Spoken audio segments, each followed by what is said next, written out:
भरत जाधव यांची आपण माफी मागायला हवी.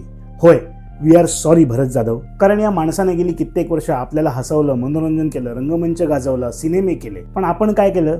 आपण त्यांना एका चौकटीत बंद करून टाकलं. Bharat Jadhav is equal to comedy actor. नुकतंच त्यांच्या आगामी कोण यशवंत पानसरे या वेबसिरीजचा फर्स्ट लुक पाहिल्यानंतर माझ्या मनात हाच प्रश्न आला. आणि हा फर्स्ट लुक पाहून असं वाटलं की चला फायनली कोणीतरी या माणसाला कॉमेडीच्या पलीकडे घेऊन जात आहे. कदाचित ही फक्त भरत जाधव यांची सिरीज नाहीये, तर त्यांची ही सेकंड इनिंगची सुरुवात आहे. हा टीजर इतका एक्साइटिंग का वाटतोय आणि भरत जाधव यांना अशा भूमिका मिळायला इतकी वर्ष का लागली, याविषयीच आज आपण सविस्तर चर्चा करणार आहोत. कोण यशवंत पानसरे या सिरीजचा टीजर हा फार काही ग्रेट किंवा मोठा असा नाहीये आणि तो टीजर पाहून ही सिरीज मास्टरपीस असेल असंही मी डिक्लेअर करत नाहीये. Teaser is just a teaser आणि सिरीज संपूर्ण पाहूनच त्यावर अंतिम मत देता येईल. पण एका टीजरचं काम काय असतं?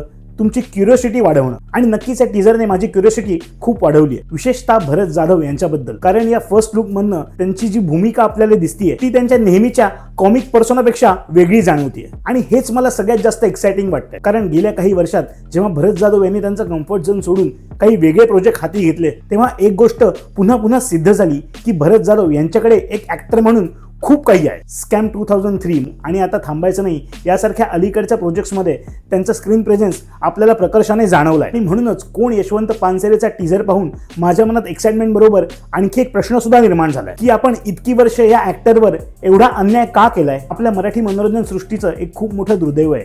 आपण आपल्या कलाकारांवर प्रेम करतो, पण आपणच त्यांना स्टिरियोटाइप सुद्धा करतो. एकदा एखादा कलाकार एका विशिष्ट भूमिकेमध्ये लोकप्रिय झाला की आपण सुद्धा त्याच्याकडून पुन्हा त्याच गोष्टीची अपेक्षा करतो. निळू फुले, सदाशिव अमरपूरकर यांचं नाव घेतलं की आपल्याला खलनायक आठवतात. अशोक सराफ, लक्ष्मीकांत बेर्डे, सचिन पिळगावकर यांचं नाव घेताच आपल्यासमोर विनोदी भूमिका उभ्या राहतात. श्रीराम लागू, विक्रम गोखले, मोहन आगाशे यांची नावं घेतली की कॅरेक्टर रोल्स किंवा सिरियस भूमिका आपल्या डोळ्यासमोर येतात. अर्थात या कलाकारांनी त्यांच्या त्या चौकटीमध्ये जे काही निर्माण केलंय ते अद्वितीय आहे. पण प्रश्न असा आहे की आपण त्यांना त्या इमेजच्या पलीकडे पाहिलंय का? नाना पाटेकर, सचिन पिळगावकर आणि सयाजी शिंदे यांच्यासारखे काही अपवाद नक्कीच आहेत. पण ओव्हरऑल मराठी कलाकाराला एक ठराविक इमेज मिळाली की त्याला त्याच्यातून बाहेर काढण्याचा फार कमी वेळा प्रयत्न केला जातो. आणि या सगळ्यात सर्वात मोठा अन्याय झालाय तो भरत जाधव सारख्या कलाकारावर. आज भरत जाधव यांची ओळख करून देताना अनेक लोक काय म्हणतील? ते एक प्रसिद्ध मराठी कॉमेडी ऍक्टर आहेत आणि टेक्निकली ते चुकीचं पण नाहीये, पण ते पूर्ण सत्यही नाहीये. भरत जाधव यांनी 85 पेक्षा अधिक चित्रपट केले आहेत.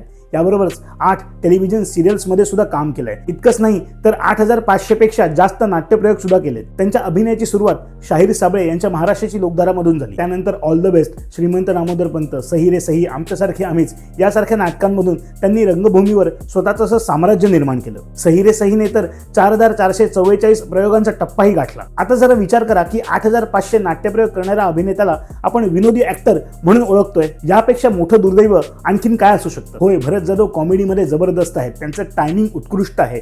त्यांची बॉडी लँग्वेज, त्यांचं एक्सप्रेशन हे सगळंच आउटस्टँडिंग आहे. जत्रा, पछाडलेला, हाऊसफुल, साडेमाडे 3 यासारख्या सिनेमांचा आजही एक जबरदस्त फॅन बेस आहे. सही रे सही, श्रीमंत दामोदर पंत सारख्या नाटकांची लोकप्रियता तर वेगळीच आहे. पण भरत जाधव फक्त एवढ्यापुरतेच मर्यादित नाहीयेत आणि हे सिद्ध करण्यासाठी आपल्याला त्यांच्या करिअरमध्ये फार दूर जायची सुद्धा गरज नाहीये. अधांत सारख्या नाटकामधला त्यांचा परफॉर्मन्स बघा.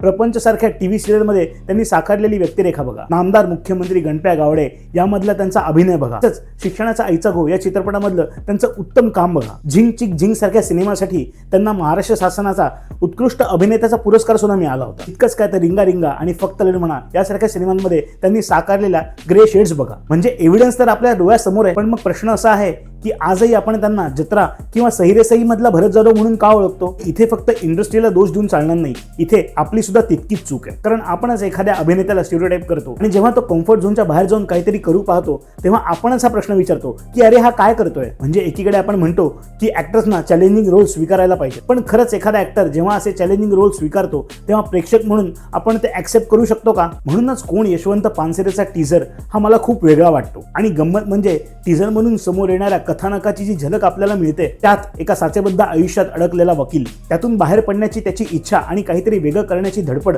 आपल्याला जाणवते. आणि म्हणूनच मला हे पात्र आणि भरत जाधव यांचा करिअर ग्राफ एकमेकाशी रेझोनेट होतोय असं जाणवतं. कारण भरत जाधव यांनाही एकार्थी कॉमेडीच्या साच्यातून बाहेर पडायचंय. फरक फक्त इतकाच आहे, त्यांनी या साच्यात स्वतःला बंद करून घेतलेलं नाही, तर आपण प्रेक्षकांनी त्यांना या साच्यात बंद केलंय. पण आता वेळ आली आहे ते बदलण्याची. त्यांना पुन्हा मुख्य नायकाची भूमिका करण्याची काहीच गरज नाही. त्यांना स्वतःची पॉप्युलॅरिटी प्रूव्ह करण्याचीही काही गरज नाही. हे सगळं त्यांनी आधीच करून ठेवलंय. आता त्यांना गरज आहे चांगल्या चॅलेंजिंग रोल्सची, लेयर्ड कॅरेक्टर्सची, ग्रे शेड्सची, अशा काही भूमिकांची ज्या पाहून प्रेक्षकच स्वतः म्हणतील की अरे बापरे, भरत जाधव यांच्याकडे एवढं काही आहे. हिंदीमध्ये आज बऱ्याच सिनियर ॲक्टर्सना त्यांच्या सेकंड इनिंग्समध्ये रिइन्व्हेंट होताना आपण पाहतोय. OTTमुळे तर कलाकारांना त्यांच्या इमेजच्या बाहेर जाऊन भूमिका करण्याची संधी मिळते आणि मला मराठीतही तेच होताना पाहायचंय. आणि या सगळ्याची सुरुवात भरत जाधव यांच्यापासून होते, हेही नसे थोडके. आणि म्हणूनच शेवटी पुन्हा एकदा डिअर भरत जाधव, तुम्ही आम्हाला इतकी वर्ष हसवलं, इतकी वर्ष मनोरंजन केलं, त्याबद्दल आम्ही तुम्हाला कधीच सॉरी म्हणणार नाही. कारण तुमच्या अभिनयाने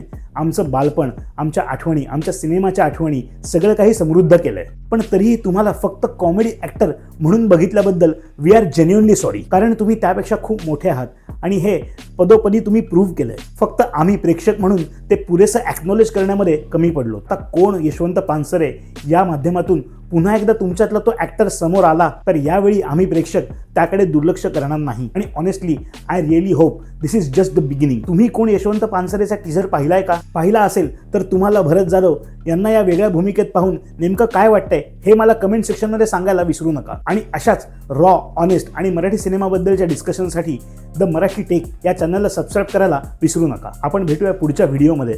तोपर्यंत सिनेमा बघा, सिनेमावर प्रेम करा, पण कुठल्याही कलाकाराला कधीच एका चौकटीमध्ये बंद करू नका. धन्यवाद.